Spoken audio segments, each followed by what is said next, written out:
ауыр мәселе. Қайсыз қазіргі уақытта ешқана біз аны ұшыратабыз, кіші динге келді, намазға басты. Біз андан нешіктір бізі ашықлық үміт етеміз. Енді ол яқтырып кетер деп, керісінше аның қияфеті өзгере. Төбетейгіне кейіп көне түгіл, сақалы да жетілігіп кете. Артық ұзында болырға мүмкін, бізге сәйір иеленмеген, ол шешін өстіріп жіберге мүмкін, ұзын киімдер киерге мүмкін, аңлашылмаған сөздер етерге мүмкін. Машалла, субханалла, альхамдулилля, астағфирулла деп.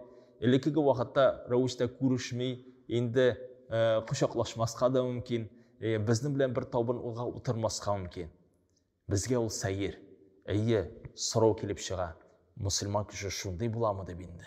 Әлбәтті динге әлігіне келген уақытта мұсылман кішісі яки қатын қыз, алар көп уақытта шушы харам, халал деген мәселелерге, Аллахтың тәләпләріне алар қатғы, қуатлы, һәм дә бик тә тәләпле рәвештә бер-берсенә киләләр, һәм дә туганнарга да шушы тәләпләрне, Аллаһның тәләпләрен җиткезгән вакытта алар әзрәк тупасрак, котырак аңлатып җибәрергә мөмкин. Ләкин дандан күңел төшерергә кирәк түгел, җәмәгать.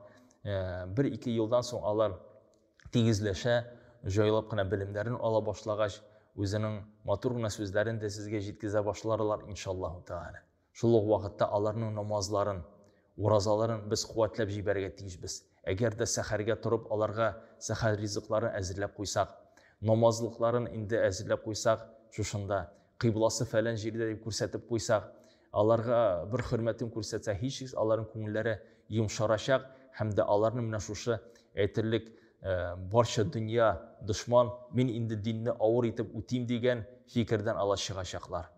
Бар безнең мәҗлесләребез 3-7-се 40.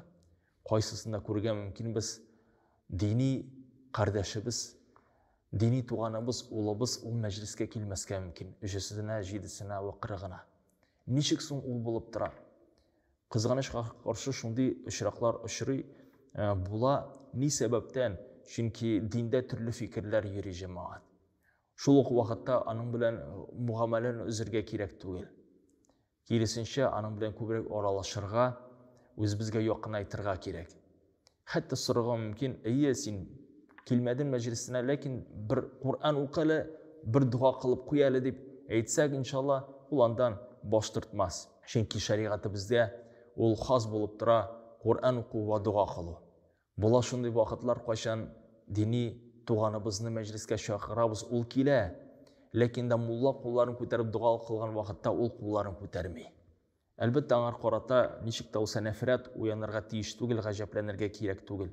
Чөнки була шундый фикерләр кайчан әйтәләр, җәмәгать белән кул күтәреп дуга кылу ул ислам диненнән түгел, бидгать дип.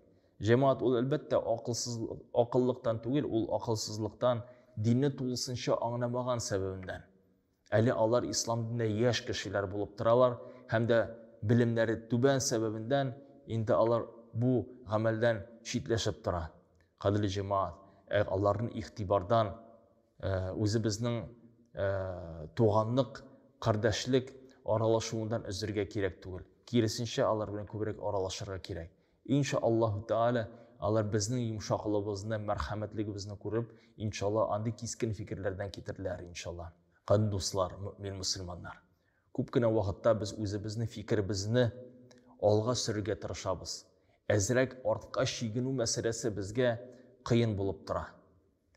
Лекін де Пейғамбар Мұхаммад Мұстафа саллаллаху алейхи ва саллям Мәдина шәһәренә килгәч, анда яһудлар яшәгәннәр иде.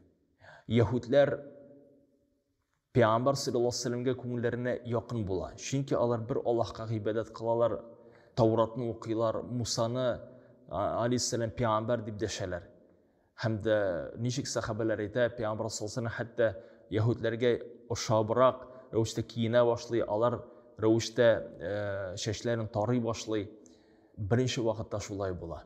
Lakin de Yahudilerinin Peygamber sallallahu aleyhi ve sellem düşmanlaşu sebebinden ol da anları son tuğlusınca alara karata izin şiire. Lakin de kaçan alarga köpme İslam dini jitkizip Allah'ın ayetlerini okuğandan sonra şunlarda hiç şüphesiz qadırlı cemaat, biz bir mezgilde dinge kirip, ничек тә булса кешедән күңелебезнең өметләрен өзәргә тиеш түгел. Шул вакытта Пәйгамбәр саллаллаһу алейһи ва саллям үрнәгендән Мәккә шәһәрен ачкач, Пәйгамбәр саллаллаһу алейһи ва саллям каршында Кәгъбәтулла басып тора. Ярым төзелгән рәвештә, ягъни шушы кубический формада.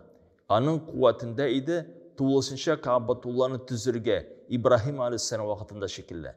Ләкин дә Пәйгамбәр саллаллаһу алейһи ва саллям әйтә, минем халкым ди, алар элекке диннәренә якын булу сәбәбеннән һәм дә ислам динендә әле генә 1-2 көн bir атна булу сәбәбеннән мин куркам, аларның нәфрәтләре уяныр, Кәгъбәтулланы тулысынча сүтеп Ибраһим алейһиссаламның төзегән рәвешенә кайтарсам ди.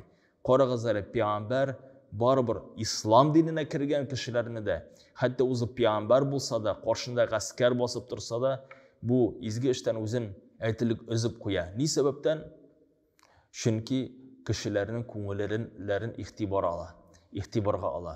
Шуңарда кадерле җәмәгать, без үзебезнең фикеребезне дөрес итеп санасак та, һичшиксез каршыбызда булган кешеләрнең фикерен игътибарга алып, алар күңелләрен игътибарга алып, гамәлләребезне үлчәп үтәргә насыйплардан иләсен.